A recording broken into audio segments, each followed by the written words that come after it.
You're listening to Clinical Conversations. I'm your host, Joe Elia.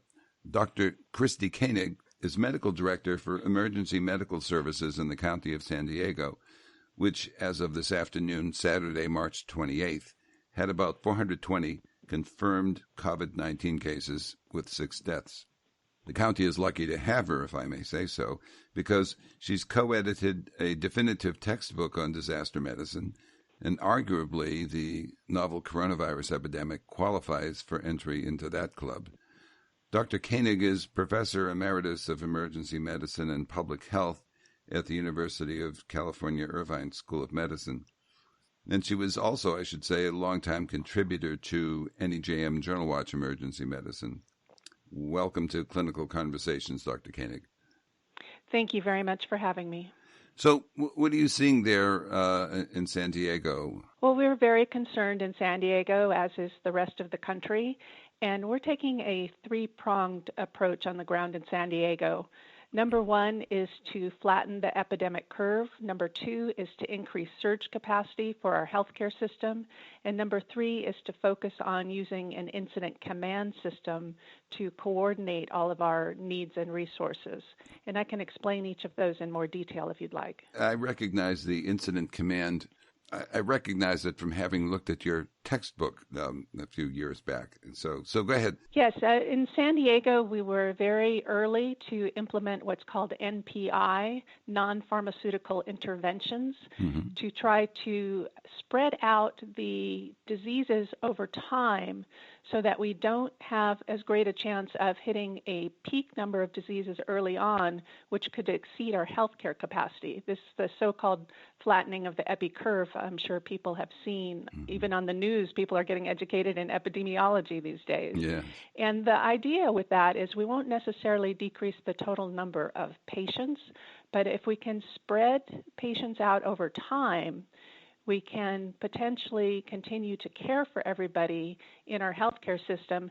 And this is not only the COVID patients, this is also our regular emergencies. We know that emergency departments are crowded on a day-to-day basis.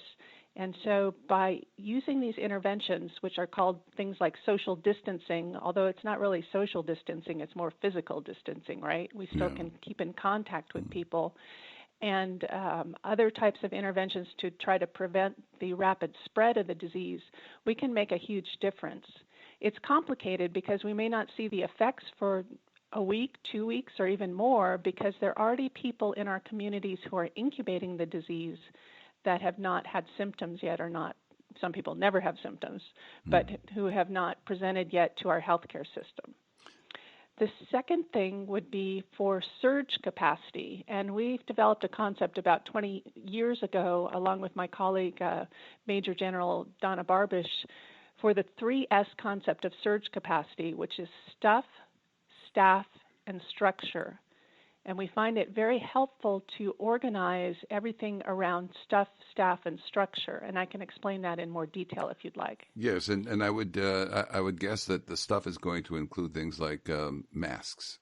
Absolutely, okay. And ventilators and N95 respirators and surgical masks and other types of PPE, personal protective equipment, are very important in an epidemic of this nature. But one of the challenges is that the news media and the politicians love to count stuff, right? You can see it, you can show it on TV, you can touch it, you can count it. But one of my famous lines is, ventilators don't take care of patients. Stuff is important, but it's not sufficient. And so while we do need certainly to protect our healthcare workers on the front lines and to have things like ventilators to care for patients in this setting, the stuff component of the 3S is not enough. So we also need the staff, which is all of us, the people. And we do know that some people, unfortunately, will get sick and even die. And some people will not be able to come to work because they may be caring for a relative or other reasons.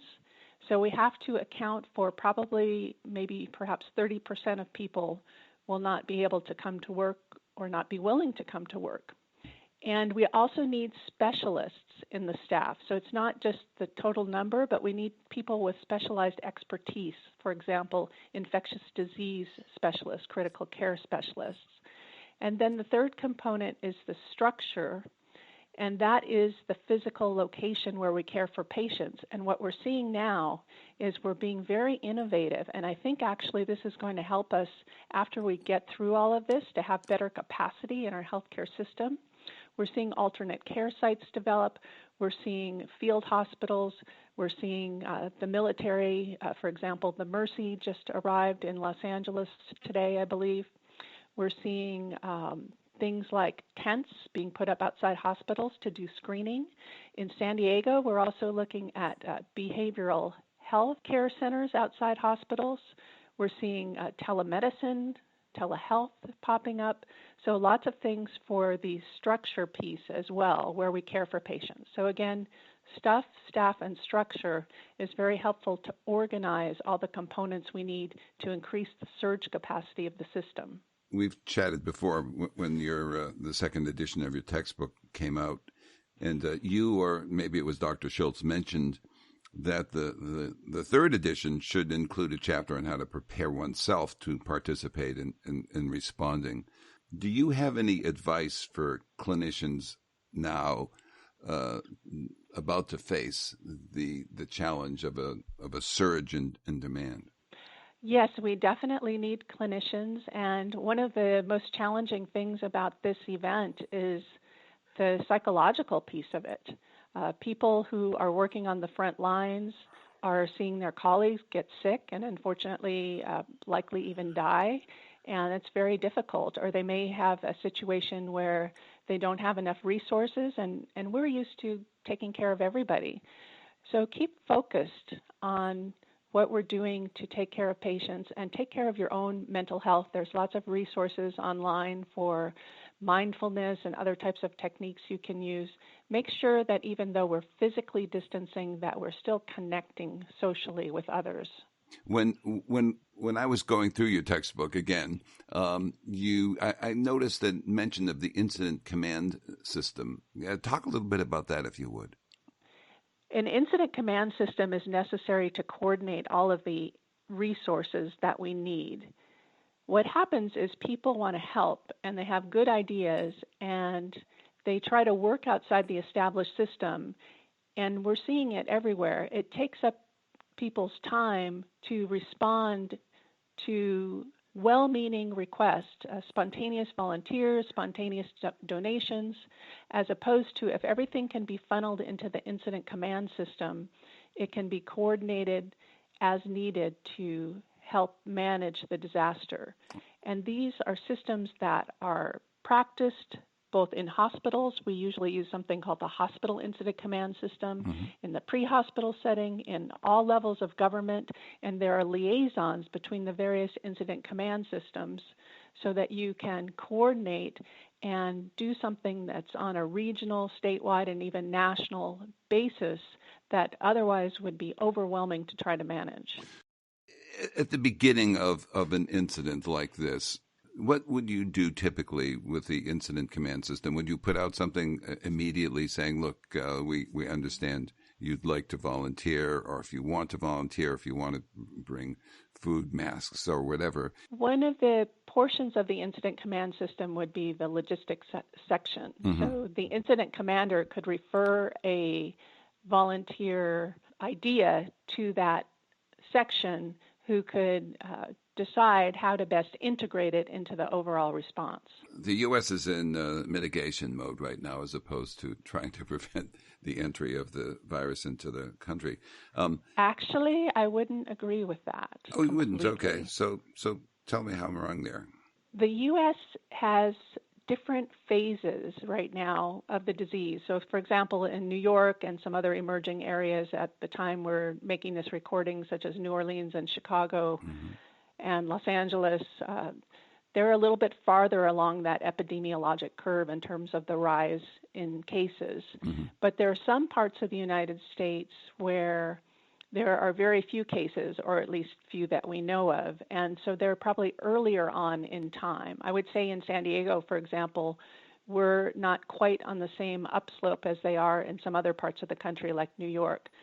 In places where there's widespread community transmission, certainly we need to do mitigation, and that's probably most places, to be honest, because we see this disease being spread in asymptomatic or minimally symptomatic people.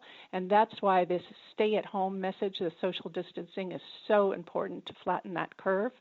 But we also still need to isolate people that are sick. We need to identify them and isolate them so that we can prevent rapid spread by known people who are sick. So we're doing more than just mitigation. We're also, well, I'll just say we're doing identification and contact tracing to prevent spread of disease from known cases in addition to the mitigation.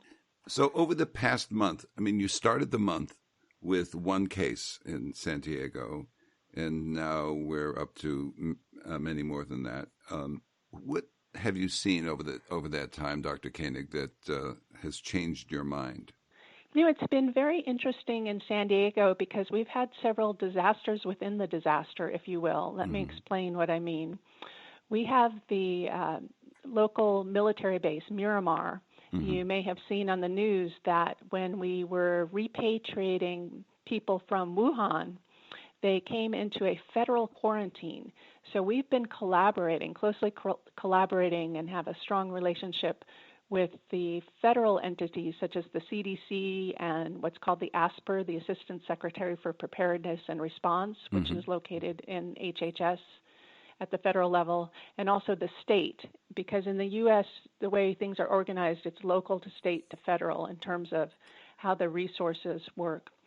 And so we had people coming back from Wuhan that were on quarantine, and we helped support the quarantine on the base. And I've actually been standing a little bit more than 6 feet away from a patient who ultimately turned out to be positive from that repatriation. So we have systems in place where we have transported patients who became infected or became positive from the base to hospitals and potentially back. And then after we had that mission, which really helped us to get systems in place, we had people coming from the cruise ships. And same thing, where we had positive cases in that cohort. And we were able to make sure that those cases did not spread out into the community and that those patients got care. And ultimately, once their 14-day quarantine was finished, they were able to return to where they live. So that gave us a lot of experience. And we're still actually having more cruise ships coming into San Diego and managing that along with our federal partners. So it's incredibly complicated, but it's given us a lot of experience with how to manage this. In addition, you mentioned at the beginning my role in EMS. We put in place screening so that when somebody calls 911, initially several weeks ago when it was more relevant to ask the travel history, we were asking about travel from China and some of the other hotspots. And we were identifying people potentially infected at the level of dispatch so that when our paramedics responded, they were already wearing the appropriate personal protective equipment. And when they picked up the patient for transport, they were notifying the hospitals ahead of time, hey, we're coming in with someone who might have COVID, and the hospitals were wearing PPE. And oftentimes seeing them, if they were stable enough, outside of the emergency department first to make sure that we weren't transmitting infection to others. So nothing that you've seen so far has changed your mind about the approach that should be taken. Would it be fair to say that it's reinforced? One of the most challenging things is that the recommendations are changing very frequently. And that's because this is a novel virus. It's new, and we are learning. I've actually been following this since December, believe it or not. And I can remember the first report was, it's not transmitted from person to person, which I didn't believe. It's not transmitted to healthcare workers, which I didn't believe. But things have been evolving over time in terms of PPE recommendations. Initially, it was very helpful to identify people traveling from certain international hotspots. Now there's such widespread disease that's less useful at this point. So it is a challenge, and there are things that are changing. But one thing that we've worked with for all infectious diseases is the concept of the 3 I's, the identify, isolate, inform. For people working in hospitals, we want to immediately identify patients who are potentially infected. And because this is a disease contagious from person to person, we then would immediately isolate them. And the third I would be to inform both public health and your hospital infection prevention personnel. Yes, I saw that you have written a paper on the application of the 3 I's to the epidemic. I'm going to put a link to that on the website. Thank you. And the 3I concept actually developed during the Ebola outbreak in 2014. The idea is that we don't necessarily think in our day-to-day work about the potential for a patient to be infectious to the point where we could contract the disease or other people in the waiting room could contract the disease. And we have to think about that immediately in something like this epidemic so that we can immediately isolate and protect the patient from exposing both healthcare workers and other patients. As a country, what do you think we could be doing more of or less of at this juncture? It's important to know that every single person in this country is on the front lines of this epidemic, and every single person's actions are important to help us stomp out this disease. If you are a non-healthcare person, just staying home and washing your hands, as simple as that sounds, can be incredibly helpful, as I talked about earlier, for flattening that epidemiologic curve. So everybody has an essential role in the entire country. And as healthcare workers, I would encourage everyone to keep focused. Again, the approach we're taking in San Diego is this 3-pronged approach of the interventions to flatten the curve, coupled with increasing the surge capacity and making sure we work within an incident command system structure. I know it's hard to look into the future. How do you think COVID-19 might change clinical practice? Do you see any indication that it might? Absolutely. Once we get through this, I think we're going to have a much better healthcare system. It's amazing the collaboration and the innovation we've had in such a short time. Things are happening you never would have thought could have happened. I mentioned earlier telehealth as an example, increasing behavioral health resources, increasing resources for the homeless. There are incredible collaborations happening. We've had meetings with all the chief medical officers of our 20 hospitals, including VA and military in our county. We've had meetings with all the CEOs of all our hospitals, along with the board of supervisors and the chief medical officer of the county. This kind of cooperation and collaboration would not have happened if it weren't in the face of a crisis. Is there one essential lesson that you want clinicians to take as they're about to face this? Keep focused. We will get through this. If we organize our actions and our thinking, we can save lives. You are the heroes. You are on the front lines, and we thank you for everything you're doing every day. Well, I want to thank you for your time today, Dr. Koenig, and I wish you good luck in the coming days. Thank you very much. Stay safe. Thank you. That was our 261st episode. Its predecessors are all searchable and available free at podcasts.jwatch.org. We come to you from Physicians First Watch and NEJM Journal Watch, all part of the NEJM group. My executive producer is Kristen Kelly, and I'm Joe Elia. Thanks for listening, and stay healthy.